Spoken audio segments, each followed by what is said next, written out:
Hello everyone, welcome back to my channel. तो इस video में हम कवर करने वाले हैं इंग्लिश का एक इम्पॉर्टेंट टॉपिक जो है एक्टिव एंड पैसिव वॉइस। तो चलिए शुरू करते हैं एक्टिव एंड पैसिव वॉइस। तो ये जो टॉपिक है, ये टॉपिक हम सबको पता है, सभी एग्जाम्स में, चाहे टीचिंग के हो या नॉन टीचिंग के हो, सभी एग्जाम्स में बहुत इम्पोर्टेंट है। तो इसको थोड़ा सा कुछ चीजें हैं जो समझने की हैं, तो उनको थोड़ा सा ध्यान से समझते हैं।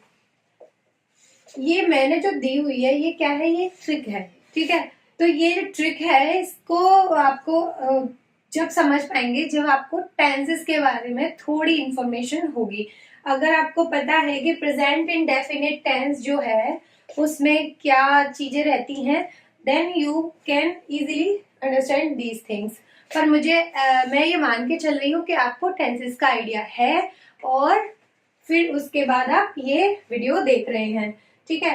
तो जो प्रेजेंट, फिर भी मैं आपको थोड़ा थोड़ा हिंट करती रहूंगी कि टेंसेस में क्या क्या था और यहाँ पे हमें क्या करना है, ठीक है। तो चलिए शुरू करते हैं। एक्टिव एंड पैसिव वॉइस में क्या करना होता है? कोई भी सेंटेंस अगर एक्टिव में है, एक्टिव वॉइस में है, तो हमें क्या करना है? उसे ज्यादातर होगा कि पैसिव वॉइस में कन्वर्ट करना होगा, और कभी ये भी हो सकता है कि पैसिव वॉइस का आपको सेंटेंस मिलेगा और आपको एक्टिव में कन्वर्ट करना पड़े। तो कैसे करना है वो भी हम समझ लेंगे।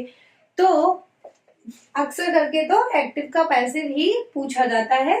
तो चलिए समझते हैं। तो जब अगर कोई सेंटेंस एक्टिव वॉइस में मिला, ठीक है, यानी उसकी प्रेजेंट इंडेफिनिट फॉर्म हम देखेंगे कि क्या है, ठीक है, और उसी के अकॉर्डिंग हम पैसिव वॉइस में जो कन्वर्ट करेंगे वो ये सारी ट्रिक इंडिकेट कर रही है। तो अगर हमारा कोई टेंस लिखा हुआ है किसमें? एक्टिव वॉइस में, और वो प्रेजेंट इंडेफिनिट का है, तो उसको पैसिव वॉइस बनाते समय हमें वहां helping verb is am are use करनी है। अगर कोई सेंटेंस लिखा है प्रेजेंट कंटिन्यूअस का एक्टिव वॉइस में, तो हमें उसका पैसिव बनाना है, तो वहां इज एम आर बीइंग का यूज करना है।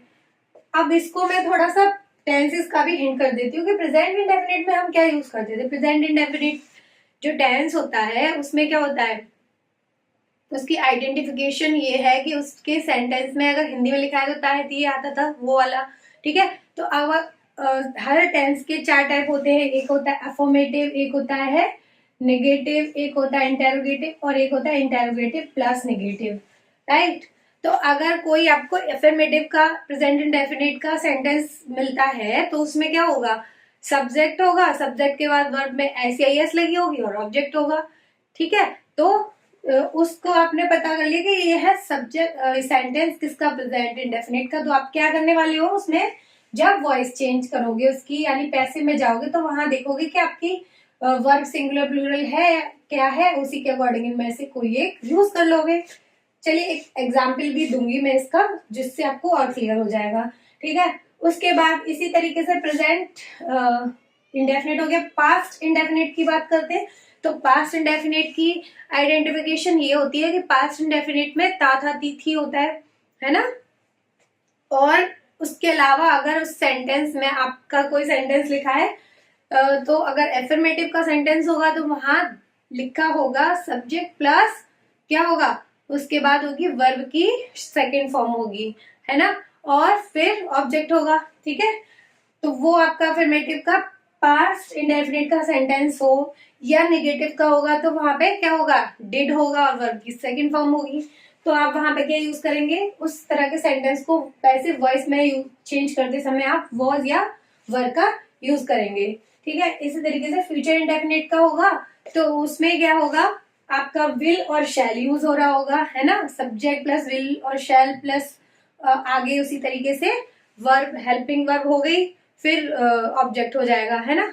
और जब पैसिव में चेंज करोगे तो विल बी, शैल बी आ जाएगा। फिर इसी तरीके से प्रेजेंट कंटिन्यूअस का कोई सेंटेंस होगा, तो प्रेजेंट कंटिन्यूअस में इज एम आर आता है, वर्ब में आईएनजी आता है, फिर ऑब्जेक्ट, सब्जेक्ट के बाद is am are plus verb में आईएनजी, फिर ऑब्जेक्ट, ये रहता है। पर जब आप पैसिव वॉइस में चेंज करोगे तो इज एम आर जो भी होगा उसके साथ आपको बीइंग भी ऐड करना होगा। इसी तरीके से पास्ट कंटिन्यूअस का होगा, तो वहाँ हेल्पिंग वर्ब कौन सी होगी, वॉज वर्ब होगी। हमें बेसिकली काम किसका है यहाँ पे समझने का, हेल्पिंग वर्ब का, है ना। या जो भी सिंपल सेंटेंस है तो उसमें वर्ब का कौन सा फॉर्म यूज हो रहा है, ये हमें देखना है। ये चीज हमें माइंड में, दिमाग में बिठा लेनी है कि हर सेंटेंस जो होगा, हर टेंस जो होगा, वहां कौन सी हेल्पिंग वर्ब यूज हो रही है, और अगर अफर्मेटिव है तो वहां पर वर्ब की कौन सी फॉर्म यूज हो रही है, उसी के अकॉर्डिंग हमें क्या करना है, यहाँ पर पैसिव वॉइस में चेंज करते समय हेल्पिंग वर्ब यूज करनी है, ठीक है। फिर बात आती है पास्ट कंटिन्यूअस की, वहां वॉज वर्ब यूज होता था। जब पैसिव में यूज करोगे, इसको चेंज करोगे तो क्या कर दोगे, बीइंग को ऐड करोगे, वहां पे वॉज या वर्ब तो यूज करोगे। बेस किस पे होगा, ये सिंगुलर या प्लूरल पे, और उसके बाद आप बीइंग का यूज करेंगे। फ्यूचर कंटिन्यूअस का पैसिव वॉइस बनेगा नहीं।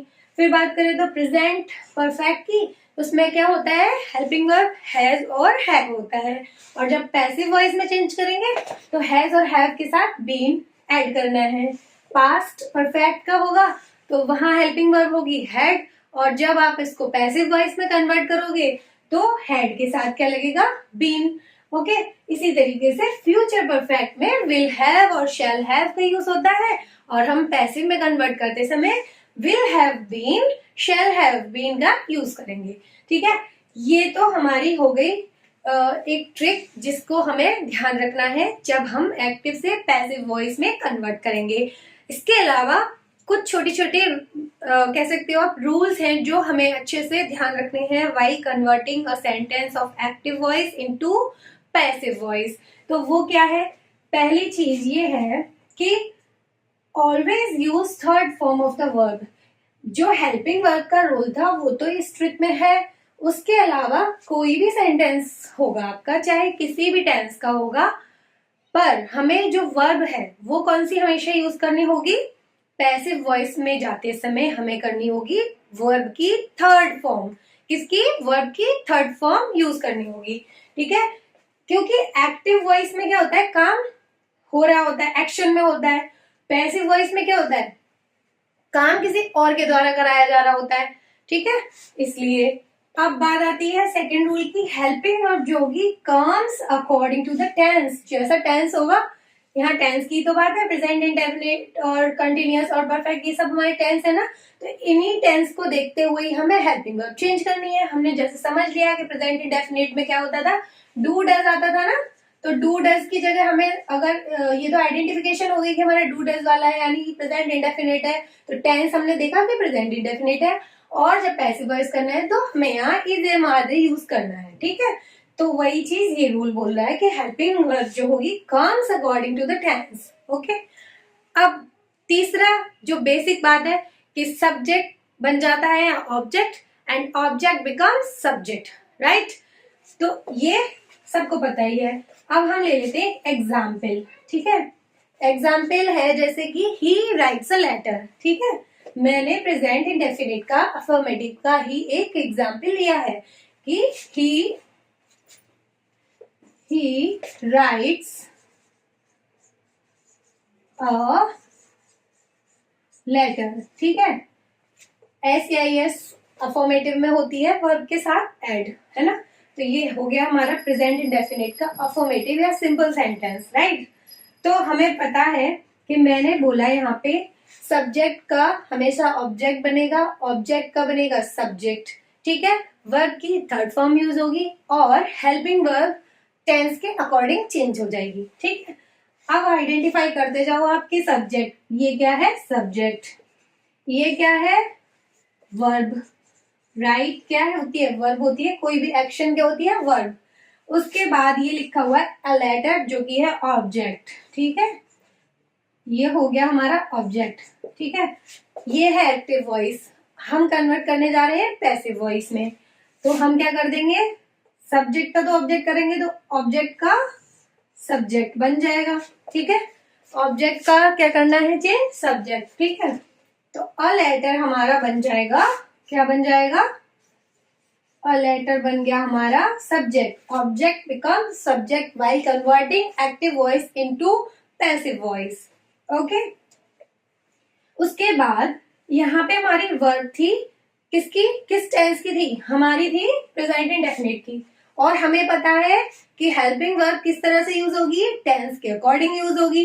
तो ये प्रेजेंट इंडेफिनिट का है, तो इसे जब हम पैसिव वॉइस में कन्वर्ट करेंगे तो इज एम आर का यूज करेंगे, और इज एम आर में से हमारा जो भी सब्जेक्ट है वो सिंगुलर है, प्लूरल है, किस तरह का है वो देखकर हम यूज करेंगे हेल्पिंग वर्ब। तो हमारा सब्जेक्ट है सिंगुलर बिकॉज लेटर कितना है, 1, ए, अ लेटर लिखा हुआ है, दैट मीन्स हमें यूज करना है is. Okay, a letter is verb के साथ हमेशा थर्ड फॉर्म यूज होनी है, यानी वर्ब की थर्ड फॉर्म यूज होगी जब भी कोई भी पैसिव वॉइस चेंज करेंगे तब। तो राइट की थर्ड फॉर्म होती है रिटन। क्या होती है, रिटन। तो हमारी वर्ब की थर्ड फॉर्म यूज हो गई, अ लेटर इज रिटन। और दूसरी बात ये थी कि सब्जेक्ट का हो जाता है ऑब्जेक्ट, वर्ब की थर्ड फॉर्म भी यूज हो चुकी है, अब सब्जेक्ट का बनेगा ऑब्जेक्ट, तो ही का हो जाएगा हिम, बाय हिम, किसके द्वारा लिखा गया, उसके द्वारा हिम। तो हमारा सेंटेंस हो गया अब पैसिव का ये, और जो कि बन गया ऑब्जेक्ट का सब्जेक्ट, सब्जेक्ट का object, object becomes subject, verb की थर्ड फॉर्म यूज हो गई रिटेन, ठीक है, सब्जेक्ट का यहाँ हो गया हमारा ऑब्जेक्ट, राइट। तो हो गया ये सेंटेंस हमारा रेडी, ठीक है।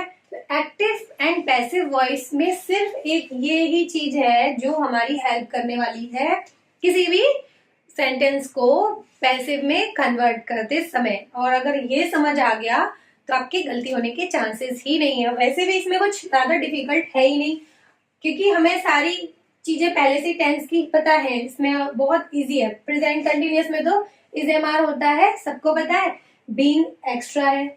ऐसे ही पास्ट कंटिन्यूअस में वॉज वर यूज होता है, यहाँ पे बीइंग एक्स्ट्रा है, तो बीइंग दोनों में आपको यूज करना है, बिकॉज बीइंग क्यों आ रहा है, वहां पे हम वर्ब में आईएनजी यूज करते थे, बस वहां उस वजह से हम बीइंग यूज कर ले रहे हैं एक्स्ट्रा पैसिव में चेंज करते समय।